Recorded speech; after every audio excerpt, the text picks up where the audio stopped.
नमस्कार मंडळी, राम राम. तर सगळी बॅगा पॅक करून तयारी करून आम्ही 2 दिवसाचा रेल्वे प्रवास आणि पुढे 15 दिवसांची ट्रिप पिकनिक चालू आहे आमची. म्हणजे देवदर्शन आहे, पिकनिक कमी. तर आम्ही स्वराज एक्सप्रेसने निघालो होतो जम्मू कटरामध्ये वैष्णोदेवीला. आणि वैष्णोदेवी झाल्यानंतर आम्ही केदारनाथ, बद्रीनाथ वगैरे सगळं करणार आहे. तर सुरुवात आम्ही बँड्रा टर्मिनसपासून केली. स्वराज एक्सप्रेसमध्ये आम्ही चढलो. तो आमचा 2 दिवसाचा प्रवास होता. सुरुवातीला बरीचशी गर्दी होती. आमचा 30-35 जणांचा ग्रुप आहे. एन्जॉय करत, फोटोशूट करत वगैरे, व्हिडिओ वगैरे काढत आम्ही निघालो होतो.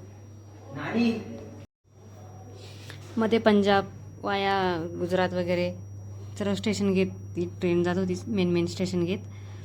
नंतर मग तिथून पुढे रतलामनंतर आम्ही रतलाम संध्याकाळी लागलं 8 वाजता. तिथून पुढे नंतर सकाळी पंजाब लागलं होतं. पंजाबची भातशेती होती ती. नंतर बाजूला वंदे भारत एक्सप्रेस उभी होती. नंतर मग जम्मू तवी आलं स्टेशन. जम्मू स्टेशन गेल्याच्यानंतर मग आम्हाला कटरा स्टेशनला उतरायचं होतं. त्याच्या पुढच्या ट्रेन अशी क्रॉस होऊन जात होती. छान व्ह्यूज होते बाहेर. त्याच्यानंतर मग माताराणीचं डोंगर पण दिसला, छान वाटत होतं.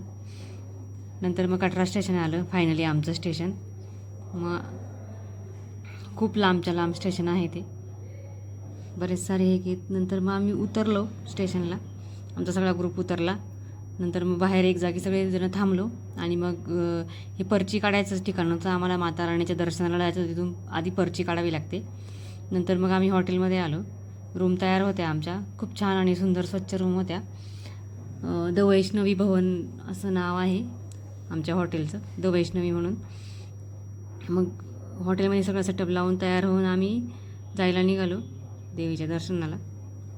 तयार झाले मी आणि मग आम्ही दर्शनासाठी निघालो होतो. रात्रीचेच निघालो आम्ही दर्शनाला, कारण दर्शन दुसऱ्या दिवशी बंद ठेवणार होते ते लोक, कारण पावसाचं वातावरण होतं म्हणून. काही प्रॉब्लेम नको यायला म्हणून आम्ही रात्रीच निघालो. हा दर्शनी दरवाजा आहे.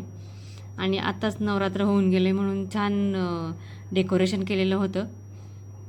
तिन्ही नवरात्रींना छान डेकोरेशन असतं. एक चैत्र नवरात्रीच्या वेळेला पण मी आलेली होते इथे दर्शनाला 2 वर्षापूर्वी. खूप सुंदर डेकोरेशन असतं. डेकोरेशन बघत वगैरे आम्ही गेलो. पण खूप घाई होती, कारण लवकर खाली यायचं होतं. 14 किलोमीटर अंतर आहे माताराणीचं 11 आणि तिथून पुढे भैरवनाथ आहे. सुंदर होतं डेकोरेशन. आमचा ग्रुप मोठा होता, त्याच्यामुळे सगळ्यांना सांभाळून घेत वगैरे जाताना तसा वेळ लागतच होता.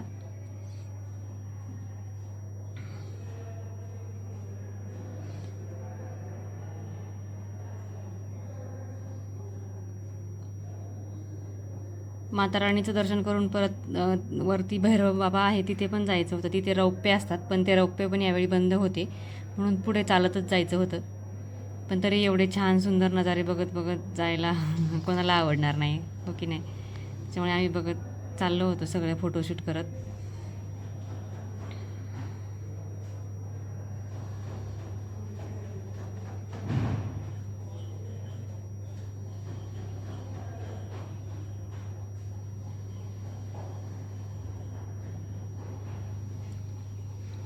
नंतर 14 किलोमीटर आधी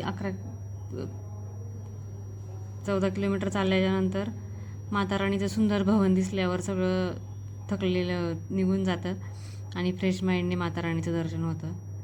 थकवा सगळा निघून जातो आणि खूप सुंदर वाटतं.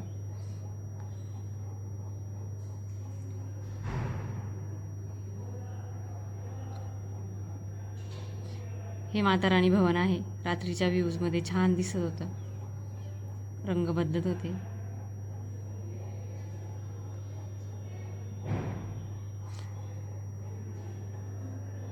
तुम्हाला माताराणीचं दर्शन दिलं आहे मी एवढ्या छान व्हिडिओच्या माध्यमातून. तर माझ्या व्हिडिओला लाईक करा, सबस्क्राईब करा.